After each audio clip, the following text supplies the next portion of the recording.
মৰমৰ ছাত্ৰ-ছাত্ৰীসকল, আজি আমি দুটা অংক থকা সংখ্যাৰ পূৰণফল অতি সহজেৰে কেনেকৈ কৰিব পাৰি সেই বিষয়ে আলোচনা কৰিম। ইয়াতে মই লিখিছোঁ পূৰণফল উলিওৱা। ইয়াতে এ নম্বৰটো সংখ্যাটো আছে 95 × 97। ইয়াতে মই লিখি লৈছোঁ প্ৰথমতে 95 × 97। প্ৰথমতে আমি লক্ষ্য কৰিম যে এই 95 সংখ্যাটো 100ৰ পৰা কিমান কম। ইয়াতে লক্ষ্য কৰিলে আমি দেখাবলৈ পাম যে 5 কম। 97 সংখ্যাটো 100ৰ পৰা কিমান কম, 3 কম। গতিকে প্ৰথমতে আমি কি কৰিম, এই 5 আৰু 3 এই দুটা নম্বৰ যদি আমি পূৰণ কৰি কিমান পাম, 15 পাম।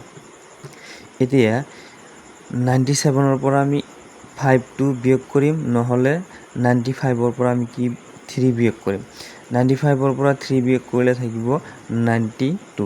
ইয়াৰ এনচাৰ এইটোৱেই হয়। বি নম্বৰটো আমি যদি চেষ্টা কৰোঁ 89 পূৰণ 92। এতিয়া আমি লক্ষ্য কৰিম 100ৰ পৰা 92 কিমান কম, 8 কম। 89 100ৰ পৰা কিমান কম, 11 কম। তেতিয়াহ'লে প্ৰথম অৱস্থাত আমি কি কৰিম, 11ৰ লগত